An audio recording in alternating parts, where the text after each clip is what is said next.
البيان علم الإنسان ما لم يعلم أشهد أن لا إله إلا الله وحده لا شريك له هو الذي أرسل رسوله بالهدى ودين الحق ليظهره على الدين كله ولو كره المشركون ونشهد أن محمدا عبده ورسوله خاتم الأنبياء والمرسلين الذي لا نبي بعده اللهم صل وسلم على هذا النبي الكريم تسليما كثيرا وعلى آله وأصحابه أجمعين ومن تبعهم بإحسان إلى يوم الدين.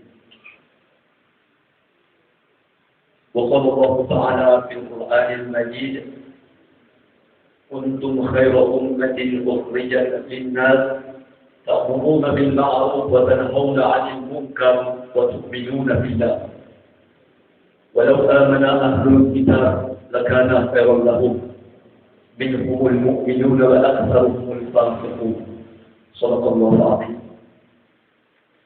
وقال النبي صلى الله عليه وسلم إذا أظلمت أمة الدنيا نزعت منها هيبة الإسلام وإذا تركت الأمر بالمعروف والنهي عن المنكر حرمت براءة الوحي وإذا تسافت أمتي سقطت من عين الله أي كما قال رسول الله صلى الله عليه وسلم. Alhamdulillah, syukur kita kehadiran Allah Subhanahu wa Ta'ala. Malam ini Allah Subhanahu wa Ta'ala kembali kumpulkan kita di rumahnya yang paling mulia. Khairul biqa'i masajiduha. Sebaik-baik tempat di permukaan bumi ini adalah masjid-masjidnya Allah Ta'ala. Man dakhalal masjid fahuwa baitun kita. Barang siapa masuk ke dalam masjid, dia adalah satu tamu di antara tetamu-tetamu Allah Ta'ala. Kalaulah semua orang memuliakan tamu-tamu yang hadir ke rumahnya, apatah lagi Allah Ta'ala tentulah lebih memuliakan sesiapa yang hadir ke rumahnya. Tanda-tanda ahli surga di antaranya sering dia berada di tempat-tempat yang diridhoi Allah Ta'ala. Syukurlah kita kepada Allah Ta'ala yang masih memberikan kemauan hati, kelampangan waktu untuk hadir lagi dan lagi di majelis-majelis yang diridhoi Allah Ta'ala. Perumpamaan majelis orang yang beriman bagaikan lebah. Nabi bersabda, "Matsalul mu'minin kamatsalil lahli." Perumpamaan orang-orang mukmin bagaikan lebah berkumpul di taman-taman bunga, kemudian menyebar madu kemana-mana, memberikan kemanfaatan kepada makhluk lain. Khairun nas tanfa'ul linnas. Sebaik-baik manusia yang memberi manfaat kepada manusia yang lain.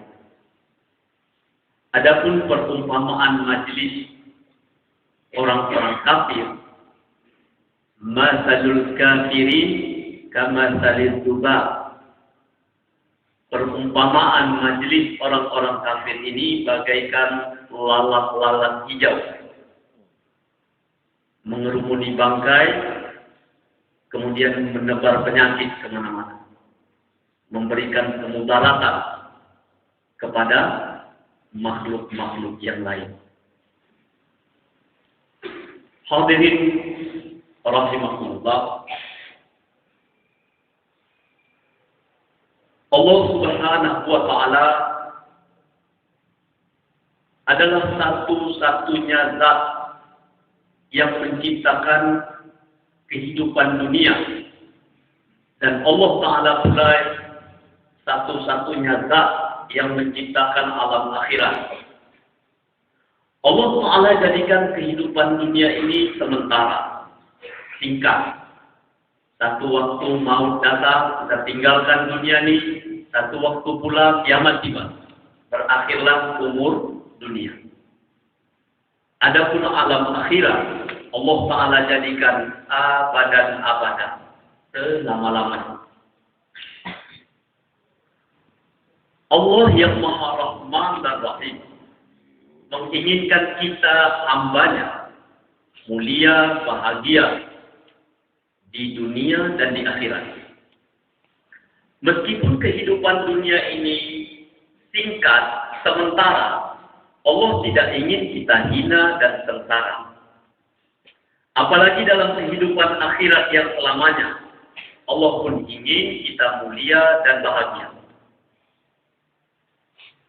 Para Rasul alaihi wassalatu wassalam diutus silih berganti untuk memberi kabar kepada manusia asbab kemuliaan, kebahagiaan di dunia dan di akhirat.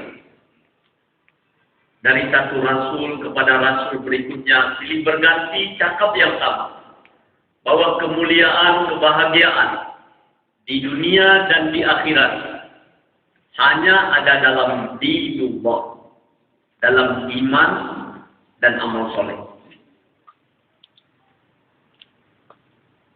Apapun keadaan orang yang beriman dan beramal, Allah Ta'ala redha kepadanya. Dalam Al-Quran, Allah berfirman, "Man 'amila shalihan min dzakarin aw untha wa huwa mu'min, falanuhyiyannahu hayatan thayyibah." Barang siapa yang beramal saleh, baik dia laki-laki ataupun perempuan, sedangkan dia beriman kepada Allah Ta'ala, niscaya kami berikan kepadanya hayatan thayyibah, kehidupan yang baik. Mufassir menyebutkan hayatan thayyibah bermakna hayatan mardiyyah. Kehidupan yang baik artinya kehidupan yang diridhai Allah Ta'ala. Orang beriman beramal saleh, apapun keadaan dia, Allah redha kepadanya. Berkuasa dia, Allah redha. Jadi rakyat biasa dia, Allah redha. Kaya dia, Allah redha. Miskin dia, Allah redha. Sehat dia, Allah redha. Sakit dia, Allah redha. Waktu muda Allah redha, di hari tua Allah redha. Di dunia Allah redha, di akhirat Allah redha. Orang tak ada iman, tak ada amal, tak ada agama dalam hidup dia. Apapun keadaan dia, Allah murka kepadanya. Hadirin rahimahullah, wujudnya agama dalam kehidupan umat manusia ini dengan wujudnya kerja agama. Para Rasul alaihi wassalatu wassalam diutus silih berganti untuk kerja agama.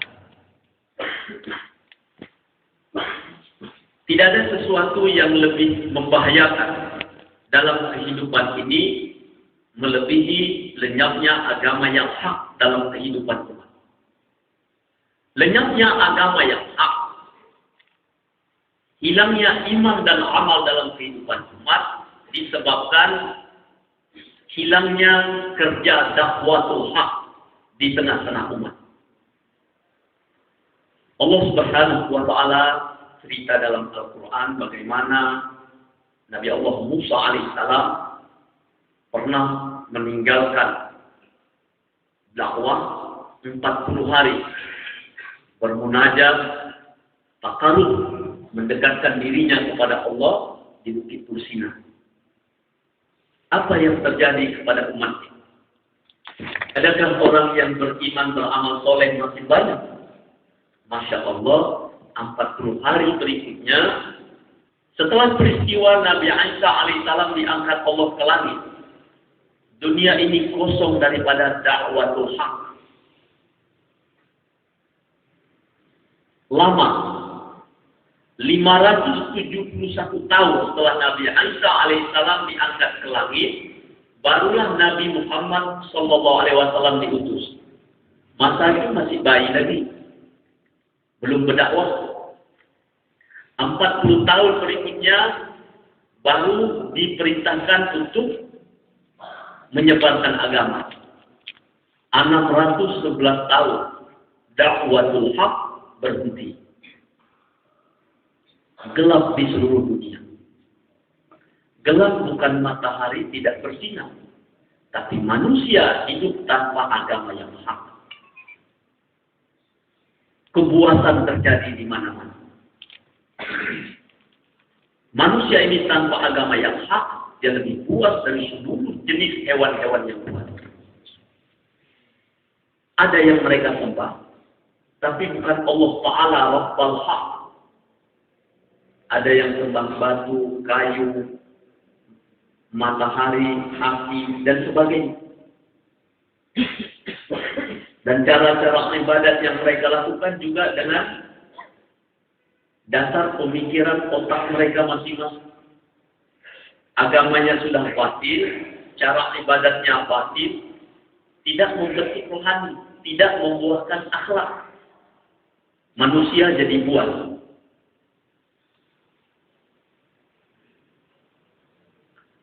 Profesor Majid Masa, Hafizahullah, menceritakan tentang tingkat-tingkat hewan buas. Ada satu jenis hewan buas membunuh mangsanya untuk mengambil manfaat buat dirinya. Setelah dibunuh dimakan. Tapi mereka ambil sekedar keperluan.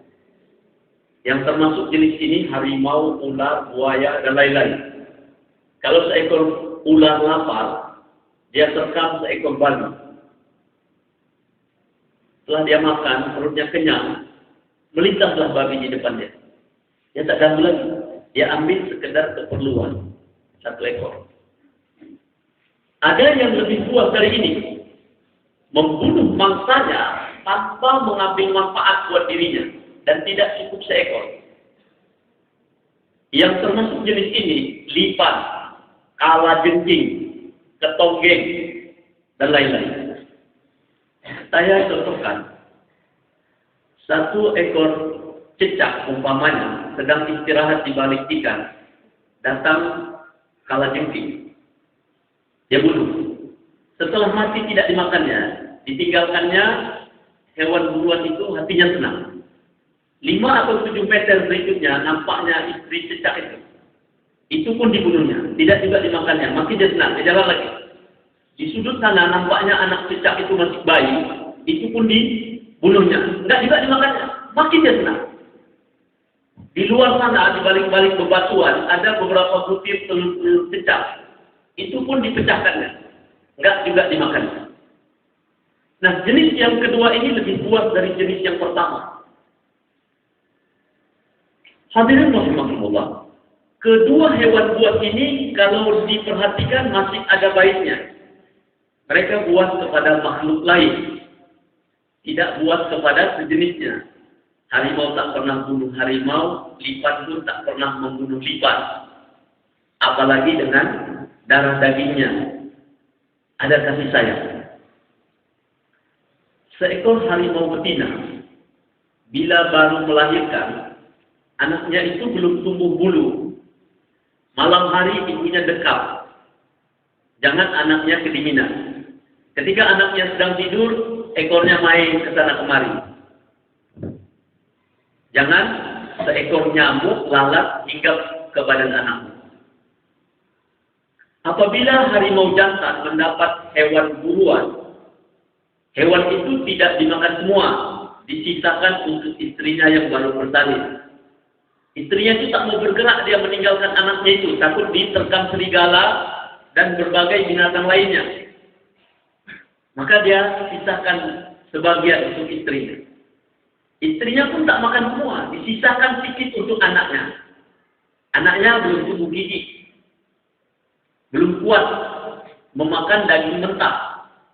Maka daging itu dilumat oleh ibunya. Setelah lumat, dia suap dengan lidahnya ke mulut anaknya. Masya Allah, ada kasih sayang dengan darah daging.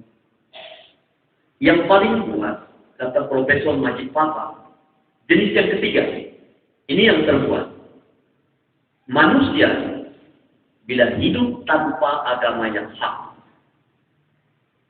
dia akan membunuh sesamanya tanpa mengambil manfaat buat dirinya. Kalau perlu darah dagingnya sendiri dia. Zaman ketika Nabi diutus disebut zaman jahiliyah. Al-jahlu bermakna as-sufaha, bodoh. Kita jangan berpikir mereka bodoh tak pandai bikin rumah. Rumahnya di atas pokok kayu, macam Tarzan. Tidak. Untuk itu mereka lebih baik daripada kita hari ini. Kaum An, kaum Samud, gunung bisa mereka buat jadi bangunan bertingkat-tingkat. Mana hari ini insinyur yang mampu membangun gunung jadi gedung bertingkat? Sebelum Islam, agama yang lebih tua itu Hindu. Di negeri ini, sebelum Islam masuk, Hindu dulu, ratusan tahun, mungkin ribuan tahun lamanya. Ada beberapa rumah-rumah ibadat agama Hindu. Candi Borobudur, Candi Prambanan, Candi Mendut, Candi Pawon, dan lain-lain. Ketika Gunung Krakatau meletus, akibat goncangan daripada letusan gunung itu, bangunan-bangunan baru yang dibangun Belanda retak dan hancur. Tapi candi-candi itu tidak ada yang hancur. Retak pun tidak. Walhal bangunan itu mereka bangun tanpa semen, tanpa besi. Betapa dahsyatnya kehebatan bangunan waktu itu. Ketika Nabi lahir ke dunia, dua superpower yang berkuasa, Rum dan Parsi, dua-dua kafir. Karpet kerajaan Rum dan Parsi kalau diinjak tenggelam mata kaki. Raja-raja Rum dan Parsi makan, minum, pakai piring, gelas, sendok garpu yang berbalut emas.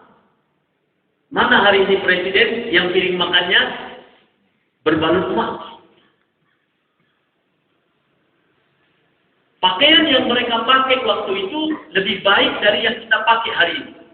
Mereka mampu membuat pakaian kalau hari panas, sangat terik. Badan kita jadi sejuk. Seperti dalam ruangan AC. Kalau hari sangat dingin, badan kita jadi hangat. Pakaiannya itu juga. Kalau hari ini kita pergi ke plaza-plaza yang ada di negeri ini atau di seluruh dunia, kita tanya sama penjual di kedai itu, mana pakaian yang bisa seperti itu? Tidak ada satupun pabrik tekstil yang mampu berbuat. Kenapa mereka dibilang jahil? Bodoh. Mereka tidak tahu siapa Rob yang sebenarnya. Hukum yang berlaku bukan hukum sang pencipta. Maka kebuatan terjadi di mana-mana. Allah utus Nabi akhir zaman. Buat kerja yang sama. Seperti Rasul terdahulu. Diajar keimanan yang benar. Bahwa Rabb yang sebenarnya adalah Allah Ta'ala. Ilahu wahid. Tuhan yang esa. La syarikalah. Tidak ada sekutu bagi. Huwa Samad. Dia tempat bersandar seluruh makhluk. Lam yahtaj ala kulli makhlukat. Ia tidak berhajat kepada seluruh makhluk. Wa kullu makhlukat yahtajuna Allah Ta'ala. Dan semua makhluk ini berhajat kepada Allah Ta'ala. Huwa qadir wa huwa ala kulli syai'in qadir. Dia maha kuasa dan atas tiap-tiap sesuatu maha berkuasa. Dia ciptakan seluruh makhluk dan dia beri kekuatan pada setiap makhluk ciptaan. Tapi kekuatan-kekuatan yang ada pada makhluk pada sebenarnya adalah kekuatan palsu, kekuatan yang diberikan Allah. Allah ciptakan cumi-cumi, Allah beri tinta hitam untuk menyelamatkan dirinya. Itulah kekuatan cumi-cumi. Allah ciptakan kijang, Allah beri kekuatan berlari yang kencang. Harimau dengan garangnya berkelahi, mengalahkan mangsanya. Kekuatan manusia ada pada akalnya. Ada kekuatan malaikat, ada kekuatan jin, ada kekuatan setan. Andai kata seluruh kekuatan-kekuatan makhluk berkumpul jadi satu menghadapi kekuatan Allah, maka seluruh kekuatan makhluk tidak bisa berbuat apa-apa. Allah ciptakan api dan Allah beri kekuatan panas membakar. Bila kekuatan itu dicabut Allah, api tak dapat berbuat apa-apa. Api tunduk patuh pada kudrat iradah Allah. Bila Nabi Ibrahim alaihissalam hampir dibakar oleh Namrud laknatullah alaih, Jibril alaihissalam datang menawarkan jasa. Tuhan kata, iya, saya akan pindah api ini lempar ke dalam laut. Kata baginda Ibrahim alaihissalam, adakah ini perintah Allah? Tidak, saya suka-suka saja. Kata baginda Ibrahim alaihissalam, Tuhan makhluk, api makhluk, Namrud makhluk, saya tidak memerlukan pertolongan makhluk. Hasbi Allah wa ni'mal wakil, ni'mal maula wa ni'mal nasir. Cukup Allah sebagai penolong. Sebesar-besar pertolongan adalah pertolongan Allah. Bila saja dilempar, begitu dilempar, mereka lempar pakai ketapel. Api itu kelewat besar. Burung yang terbang di awan jatuh, saking panas. Namrud dengan seluruh rakyatnya, tentaranya nggak bisa mendekat. Jadi mereka lempar dengan cara pakai ketapel dari jarak jauh. Begitu dilempar, begitu Allah kata kepada api, ya narukuni bardaw wa salaman ala Ibrahim. Wahai api, jadilah kau dingin dan penyelamat bagi Ibrahim alaihissalam. Tangan dan kakinya diikat. Tali-tali itu hangus terbakar. Tapi badan Nabi Ibrahim alaihissalam tak terbakar. Jangan badannya, sehelai bulu rumahnya tak terbakar. Di kening kita ini ada bulu rumah. Kalau kita rok pakai silet, kemudian ujung silet itu kita gesek ke baju kita yang hitam, akan nampak putih. Itu bulu rumah, lebih halus daripada kapas. Sehelai bulu rumah itu tidak terbakar. 40 hari, 40 malam. Karena kekuatan api telah dicabut Allah Ta'ala. Kekuatan makhluk ini palsu. Maka kita nafikan kekuatan makhluk, isbat hanya kepada Allah Ta'ala. Manfaat mudarat terjadi atas kudrat dan iradat Allah Ta'ala. La ilaha illallah. Para rasul alaihi wassalatu wassalam bercakap perkara ini.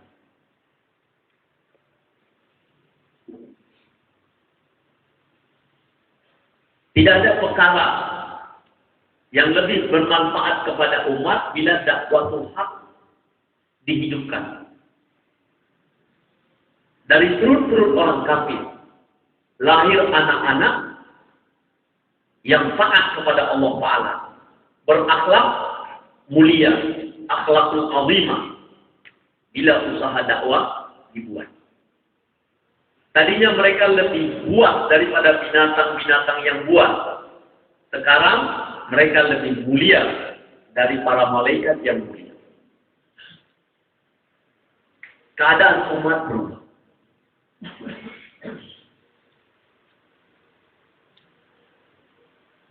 Orang yang pertama sekali berhasil diislamkan adalah Sayyidina Abu Bakar As-Siddiq radhiyallahu anhu. Dia tanya kepada baginda Rasul, "Mada fa'altu?" Apa yang harus aku buat? Nabi kata, "Fa'alta wa ummatika fa'al." Kerja kau dan seluruh umatku seperti kerja. Kalian umat terbaik. Kalian umat terbaik. Siapa yang bilang kita baik? Allah. Allah bilang kita baik. Hari itu juga Abu Bakar As-Siddiq radhiyallahu anhu bergerak seorang diri. Kalau memang ada kemauan, sendiri pun bisa kerja. Kalau tak ada kemauan, ramai pun tak buat kerja. Dia bergerak seorang diri. Hari itu dia dapat tashkilan 4 orang. Besok dia gerak lagi dapat 5 orang. 2 hari beliau bekerja, 9 orang selamat dari neraka Allah. Mereka adalah Utsman bin Affan radhiyallahu anhu, Utsman bin Mas'ud radhiyallahu anhu, Abdurrahman bin Auf radhiyallahu anhu, Sa'ad bin Abi Waqqas radhiyallahu anhu, Amir bin Jarrah radhiyallahu anhu, Talha, Ubaidillah, Arkam bin Abi Arkam, Amir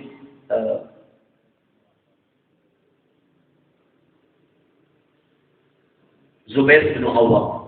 9. Yang 9 orang ini dibina di rumah Arkam bin Abi Arkam. Bagaimana mereka dapat amalkan agama dan mereka sebarkan agama. Tidak untuk diri sendiri. Masa itu Nabi masih hidup. Nabi paham. Dia adalah Rasul terakhir yang tidak akan diutus lagi Nabi sesudahnya untuk penyebaran agama. Maka sebelum wafat Nabi menciptakan kaderisasi.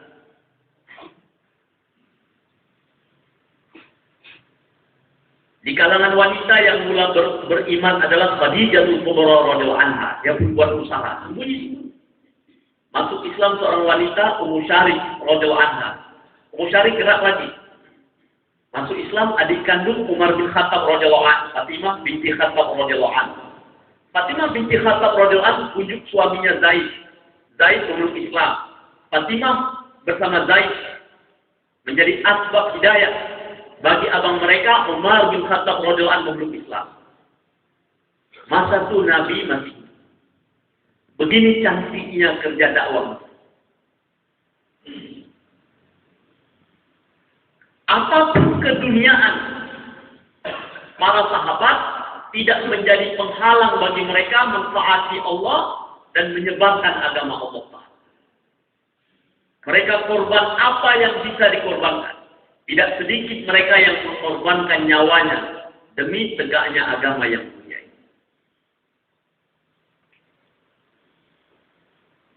Apabila pengorbanan atas agama dibuat, iman meningkat. Apabila iman meningkat, amal meningkat. Apabila iman dan amal meningkat, akhlak meningkat. Apabila iman, amal, akhlak meningkat, surga makin dekat. Makna Allah makin ridho. Keadaan suasana jahiliyah berubah. Sekarang agama yang hak sudah ada pada diri mereka. Kehidupan Nabi mereka rekam. Jadi kehidupan masa itu tidak ada kasih sayang. Jangan kepada jiran tetangga, karib kerabat, andai tolak. Kepada anak istri pun tidak sayang. Aib bagi kaum lelaki kalau istrinya melahirkan bayi perempuan. Suami tak berani keluar rumah sebelum dibunuhnya anak. Dan mati nggak dimakan. Buang aja keluar, lubang-lubang sampah. Membusuk, kemudian dimakan oleh burung-burung pemakan bangkai. 2 tahun berikutnya lahir lagi perempuan, buang lagi, bunuh lagi. Dan 7 anaknya perempuan semua dibunuh. Tidak ada kasih sayang. Bandingkan dengan hewan yang buat tadi. Dengan 2 jenis hewan buat tadi, siapa yang paling kuat? Manusia bila hidup tanpa agama yang hak. Di tengah-tengah mereka yang baru beriman, Nabi ajarkan kasih sayang kepada sesamanya. Karena Islam tidak mengatur hubungan pada Allah Ta'ala saja, tapi juga mengatur hubungan kepada sesama. Nabi ajarkan lemah lembut, tadinya kasar, keras, bumi. Nabi kata barang siapa yang hilang kelembutan dari dirinya, hilanglah kebaikan daripadanya. Barang siapa hilang kebaikan daripadanya, hilanglah agama daripadanya. Nabi cium satu anaknya yang masih kecil di depan sahabat. Sahabat kata, ya Rasulullah, saya punya anak 7, gak pernah cium satu pun. Nabi bilang, barang siapa yang tidak kasih sayang kepada anak istrinya, dia tidak disayang Allah Ta'ala. Maka sahabat sayang kepada anak istri. Waktu itu Ais punya anak perempuan. Tapi Nabi SAW kata, paling bahagia rumah tangga yang ada wanita-wanita di dalam. Dan saya memiliki Fatimatul Zahra al-Batul. Sahabat menangis, menyesal bunuh anak-anak mereka. Ya Allah, lahirkanlah lagi wanita-wanita di rumah kami. Jangan kepada anak istrinya, kepada anak yatim pun sayang. Anak orang lain. Waktu berangkat ke Uhud, di antara mujahidin yang berangkat itu, satu di antaranya Abu Bashir, ayah si Bashir. Bashir itu artinya gembira. Ya. Tapi Bashir jadi sedih. Waktu dia berangkat, ayahnya itu maknya masih keras. Singkat kita wafat. Tinggallah Bashir seorang diri. Ayahnya memperjuangkan agama, ibunya wafat. Makan minum diurus tetangga. Tapi anak perlu kasih sayang belayan dari ayah itu. Pagi hari dia pergi pintu masuk kota Madinah. Duduk situ tunggu bapak dia pulang. Sejak hari dia balik lagi. So pagi dia pergi lagi tunggu bapak dia pulang. Di terik-terik matahari. Dibalas saatnya mujahidin Uhud balik. Dari jauh debu-debu padang pasir berkumpul. Hentakan tapak-tapak kaki kuda mereka. Makin mendekat, anak-anak ramai. Sambut kedatangan ayahnya. Termasuk Bashir. Begitu mujahidin itu masuk, satu-satu mereka pandang. Dia pandang satu-satu. Anak-anak pada berpelukan sama ayahnya. Kecuali Bashir. Sampai yang terakhir dia tidak melihat ayahnya. Ayahnya syahid dia. Dia menangis seisak-isak dekat Bashir. Pemencil dari kawan-kawan. Nabi lihat. Nabi dekat. Nabi dekat. Limadza tabki ya Bashir? Kenapa nangis? Wahai Bashir. Dia kata, ya Rasulullah, lihatlah mereka berpelukan dengan ayah-ayah mereka. Siapa yang aku peluk hari ini? Nabi kata, Abshir ya Bashir. Atuhibbu an akuna abaka wa aishata ummak. Gembiralah wahai Bashir. Sukakah kau menjadikan aku ayah angkatmu dan Aisyah radhiyallahu anha sebagai ibu angkat? Anak ini berdiri mendekap Nabi SAW. Nabi membalas dengan lembut pelukannya. Nabi gendong, Nabi bawa pulang. Nabi kata kepada Aisyah radhiyallahu anha, wahai Aisyah, mandikan anak, beri dia pakaian yang baik. Aku lihat dia dalam keadaan duka. Irhamu man fil ardh, yarhamukum man fis sama. Sayangi kamu apa yang ada di bumi. Niscaya kamu disayang oleh apa yang ada di neraka. Aku, kata Nabi, dekatnya di surga dengan orang yang belas kasih kepada anak yatim, bagaikan ini dan ini. Nabi merapatkan jari telunjuk dengan jari tengah. Semua sahabat sayang sama anak-anak yatim. Kepada binatang pun Nabi kasih sayang. Nabi kata, bila kamu menyembelih hewan, sembelihlah dengan pisau yang tajam, hadapkan ke kiblat, baca basmalah. Janganlah hewan-hewan lain melihat temannya disembelih. Jagalah perasaan teman-teman. Satu hari Nabi sholat. Beliau di samping memakai serban, ada selendang lubang. Sahabat dia, selendang itu bekas guntingan. Sahabat tanya, ya Rasulullah, kenapa digunting selendang itu?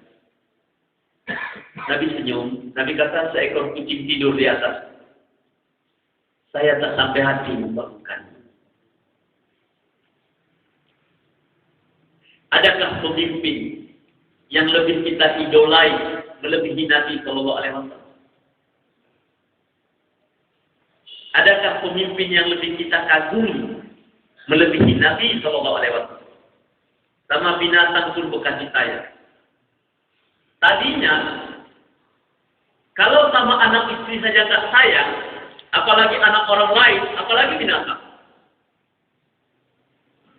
Di pasar-pasar tempat penjualan hewan, binatang-binatang tersiksa, merintih perih. Mereka datang ke pasar, mau beli apa? Mau beli pahanya. Tolong pahanya 2 kilo, dibeset pahanya 2 kilo. Datang lagi saya daging asnya, dipotong daging asnya. Hingga 1 ekor hewan sampai seminggu 2 minggu baru mati, berderai air mata. Mati tersiksa. Tapi Nabi ajarkan kasih sayang kepada hewan. Sahabat Mekah. Abu Yazid radhiyallahu anhu bertamu ke rumah temannya. Setelah cerita-cerita, Abu Yazid pamit pulang. Sampai rumah, waktu mau buka baju, dia lihat seekor semut hitam. Hilir mudik di bajunya. Dia tak jadi buka baju, dia balik lagi. Hari panas terik. Temannya tanya, apa yang tertinggal hingga kau kembali? Abu Yazid senyum, tak ada yang tinggal. Aku mengembalikan semut ini terpisah dari anak istrinya, terpisah dari teman-teman. Masya Allah, dahsyatnya manusia ini kalau hidup dalam agama yang hak. Wujudnya agama yang hak dalam kehidupan umat adalah dengan kerja dakwatul haq.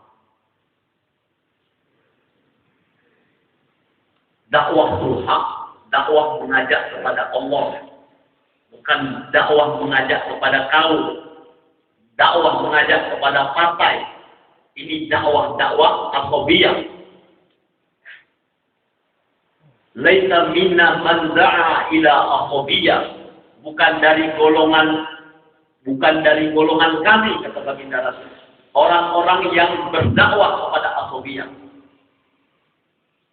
Dakwatul haq, dakwah ala manhajin nubuwah, mengajak orang kepada Allah. Hadirin rahimakumullah. Agama sampai kepada kita bukan diterbangkan angin di bawah burung-burung atau dihanyutkan air. Agama sampai kepada kita sebab pengorbanan orang-orang awal. Apa yang kita korbankan hari ini untuk generasi yang akan datang? Maju mundurnya agama di masa yang akan datang bergantung maju mundurnya kerja agama pada hari ini. Tuan-tuan yang mulia, kita patut sedih. Sudah 4 tahun orang tua kita, guru-guru pembimbing dakwah, mentargetkan 10.000 jemaah tidak tertunaikan. Andai kata 1 jemaah 10 orang, berarti 10.000 jemaah baru 100.000 orang. Penduduk negeri ini lebih 300 juta. Dari 300 juta lebih itu kalau diambil 100.000, tidak sampai 1%, tidak terpenuhi. Tahun ini 209 orang tua kita minta 13.230 jemaah. Kita jangan ngeluh. 10.000 aja nggak tertunai kok ditambah ya. Beginilah tertib kerja anbiya. Nabi Nuh alaihissalam buat kerja dakwah siang malam, merintih mengadu. Sedikit tazkirah. Inni da'awtu qawmi laylan wa nahara falam yazidhum du'ai illa firara. Sesungguhnya aku mengajak kaummu siang malam, tidak menambah dakwahku kepada mereka kecuali mereka makin lari dari aku. 1000 tahun hampir Nabi Nuh alaihissalam berdakwah siang malam, laila wa nahar. Bukan 2,5 jam, Pak. Bukan 8 jam per hari. Tidak ada sejarah Nabi Nuh 8 jam pergi dakwah, kemudian 8 jam jual cendol. Tidak ada. Laila wa nahar. Tashkilan tak dapat. Illa qalila. Kecuali orang kafir ejek. Caci maki, hina, pukuli, lempar. Nabi Nuh alaihissalam terus kerja. Siang malam. Satu kali orang kafir musyawarah. Kita dah hina, dah ejek, dah caci, dah pukul, dah lempar, nggak juga berhenti. Bunuh aja. Bunuh aja. Termasuk dalam musyawarah itu anak kandungnya ikut hadirkan. 5 anak Nabi Nuh alaihissalam, 4 taat. 1 bejat. Gabung sama orang kafir. Ikut lempari caci maki ayah.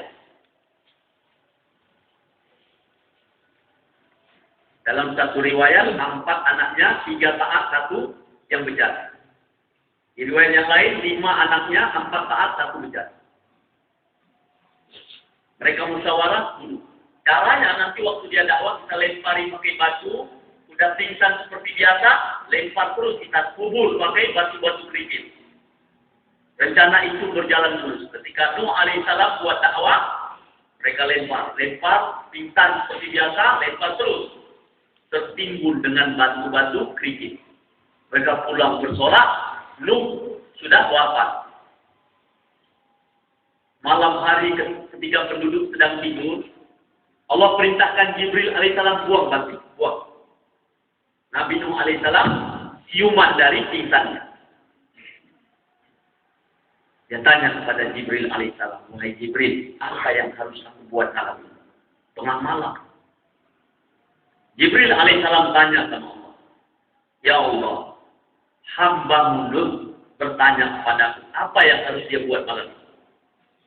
Kata Allah Ta'ala, wahai Jibril, katakan kepada Nuh hamba, apa yang dia buat tadi sore, buat lagi malam. Darah masih bercucur, badan memar-memar, bengkak di sana sini dia bergerak. Dalam keadaan susah payah. Bapak, nikmat besar di dunia di tidur, Pak. Bapak yang suka mie rebus, kalau ditawari mie rebus di jam tidur bisa marah.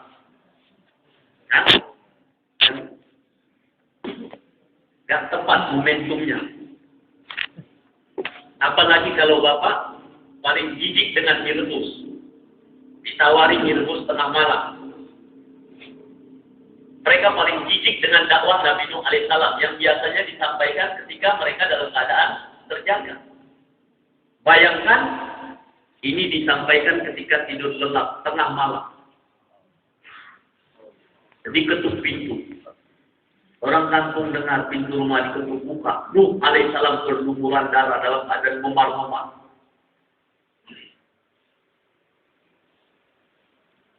Ya Abdullah, qul la ilaha illallah. Wahai hamba Allah, kau ucap la ilaha illallah dan menjadi orang banting pintu. Dia jalan. Ketuk lagi rumah orang, cakap yang sama, orang muda, tutup pintu. Pergi lagi, buka pintu, tengok Nuh alaihissalam, tunggu, terbentak, banting pintu, dia bergerak. Siang waktu jaga nggak dapat, malam lagi. 10.000 nggak dapat, 13.000 lagi. Jalan aja terus. Dan kita kena gerak sebelum ijtima. Keberhasilan ijtima dengan banyaknya jemaah demi jemaah yang dikeluarkan sebelum ijtima. Maka Mas saya mau semua halqa bergerak. Sekarang sudah bulan 9, Pak. Sebentar lagi bulan 12. Berakhirlah 209. Adakah kita tidak keluar? Cuma 4 bulan. Kita kena gerak. Gerak sebelum ijtima. Kalau ingin hadir di medan ijtima, kita minta rut ke arah kawasan dekat dengan medan ijtima. Biasanya jemaah tazkir kalau lihat kemampuan tafakurnya, dia akan hantar ke daerah sana. Jangan sampai kita yang hadir ini tidak termasuk dalam senarai nama 13.000 jemaah, 13.230. Caranya keluar sebelum ijtima.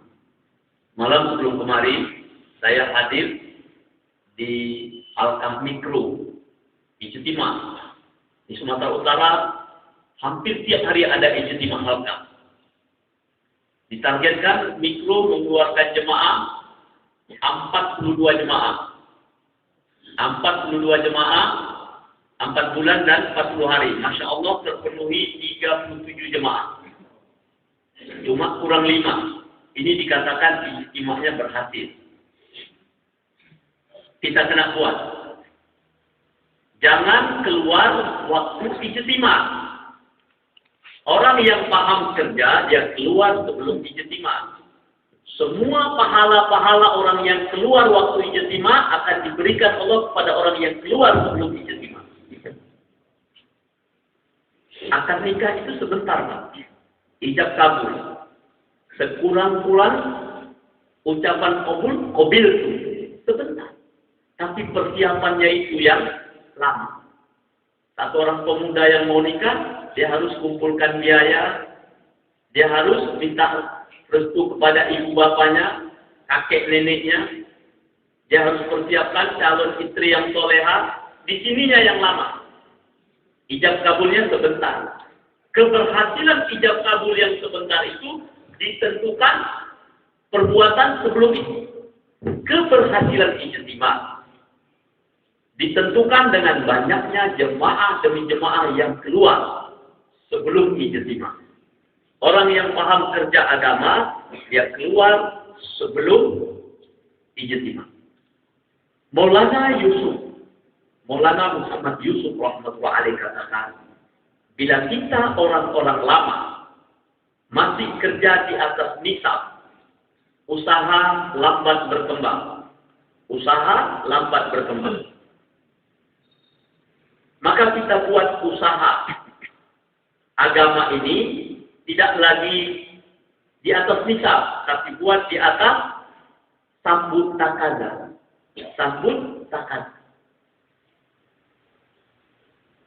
Satu jemaah telah diantar menuju Ethiopia. Waktu itu Ethiopia bernama Habsyah. Jemaah ini jemaah Masturah. Dipimpin Ja'far bin Abi Thalib. Berapa lama buat kerja sana? 10 tahun. 10 tahun. Sahabat berpisah dengan Nabi SAW. Ini perkara berat. Sahabat berpisah dengan ayah ibu, dengan sawah ladang, kedai, binatang ternak, nggak berat. Pisah dengan Nabi ini masalah. Tingkat cinta sahabat kepada Rasul, lebih dari anak istrinya, lebih dari binatang ternaknya, lebih dari apapun yang ada di bawah terik matahari. Apabila ada makanan, mereka tak sanggup makan makanan itu sebelum makanan itu diberi kepada Rasul. Nabi dulu cicipi, baru mereka cicipi. Bila malam hari dah ngantuk, mau tidur, teringat Nabi. Tak bisa tidur. Keluar, tengok rumah Nabi saja. Demi agama berpisah. Berapa lama? 10 tahun. 10 tahun buat kerja. Aku pun tak ada yang masuk Islam. Sedih. Rindu sama Nabi, tazkiran tak dapat. Nabi sedih lagi. Suami Ummu Habibah murtad masuk Kristen. Pulang dalam keadaan sedih. Tak tahu macam mana nanti nak terpuzari depan Nabi. Tazkiran tak dapat. Piji 80 orang, pulang sangkut-sangkut. Sebelum rombongan Ja'far bin Abi Thalib masuk ke Madinah, rombongan Sayyidina Ali radhiyallahu anhu telah masuk lebih dahulu, berhasil membobol Khaybar. 2 jemaah dikirim yang pertama tidak berhasil. Jemaah ketiga dipimpin Ali bin Abi Thalib berhasil. Nabi gembira sangat atas kemenangan Khaybar. Ketika Nabi sedang gembira atas kemenangan Khaybar, dari jauh jemaah Ja'far masuk. Nabi senyum. Nabi kata, aku lebih senang memandang Ja'far daripada kemenangan Khaybar. Aku lebih senang memandang Ja'far dari kemenangan Khaybar. Aku lebih senang memandang Ja'far dari kemenangan Khaybar. Ja'far dan Nabi berpeluk mesra lepas rindu. Lepas rindu. 10 tahun tak jumpa. Belum lagi lepas rindu. Nabi kata, wahai Ja'far, satu jemaah telah disiapkan ke Mu'tah. Kau amirnya. Bila kau syahid, Zaid bin Harithah menjadi amirnya. Bila Zaid syahid, Abdullah bin Rawaha menjadi amir. Bila Abdullah bin Rawaha syahid, hendaklah kalian melantik amir berikutnya. 3 yang disebutkan pertama berkata dalam hati, ini sekali ini tak balik. Berangkat. Tak ada Ja'far kata yang lain-lain ya Rasul, kok aku aja. Ini sifat yang harus ada sama kita. Jangan tengok orang tak kerja, tengok orang kerja. Berangkat. Memanglah Ja'far syahid di Mu'tah. 3 yang disebutkan itu memang tak balik. Ada kisah tentang Abdullah bin Rawaha. Rombongan berangkat hari Jumat pagi. Ketika sholat Jumat tiba, Nabi SAW memimpin khotib dan sholat Jumat. Ketika Nabi ucap salam ke kanan dan ke kiri, Nabi SAW lihat Abdullah bin Rawaha ada di belakang Nabi di Masjid Nabawi pada hari Jumat. Bukan di Masjid Mutasim, Pak. Kita tahu masjid yang utama itu di dunia ini ada 3. Masjidil Haram, Masjid Nabawi, Masjidil Aqsa. Solat di Masjid Nabawi lebih afdal 50.000 derajat daripada di masjid yang lain. Imamnya Nabi. Bila Nabi ucap salam, lihat Abdullah bin Rawaha ada di belakang. Nabi tanya dalam keadaan heran. Kok belum berangkat? Mana mereka? Mereka telah berangkat ya Rasulullah tadi pagi. Kau kenapa tak berangkat? Abdullah bin Rawaha berderai air mata katakan, ya Rasulullah, pijit sekali ini tak balik ya Rasulullah. Saya yakin tak balik. Saya ingin beribadat buat kali terakhir di belakang kau. Sholat Jumat di belakang Nabi SAW di Masjid Nabawi. Berubah muka Nabi. Menunjukkan rona kekecewaan. Bukan senang Nabi. Terlambat memperjuangkan agama gara-gara ibadah di belakang Nabi di Masjid Nabawi pada hari Jumat. Nabi kata, berapa lama kau tertinggal dari mereka? Setengah hari ya Rasulullah. Aku akan kejar. Kau terlambat masuk surga dari mereka 500 tahun lamanya. 500 tahun akhirat. Sahabat terlambat masuk surga karena berlambat-lambat memperjuangkan agama. Ini diceritakan dalam Hayatus Sahabat. Kita jangan rendahkan Abdullah bin Rawaha. Mereka semua makam tinggi. Tapi kejadian-kejadian sahabat merupakan pelajaran buat kita hari ini. Seperti Nabi terlupa rakaat. Untuk pelajaran bagi imam kalau terlupa, yakni dengan sujud sahwi. Jangan kita menyangka kalau itu Nabi tidak khusyuk. Nabi saking asiknya ta'alluq Allah sampai tidak kontrol rakaat. Bukan karena ingat dunia. Nabi ada dunia apa? Ada kedai enggak? Ada sawah enggak? Mau ingat apa? Terjadi peristiwa itu untuk pelajaran buat umat. Kalau kita terjadi kesilapan dalam rakaat dengan sujud sahwi.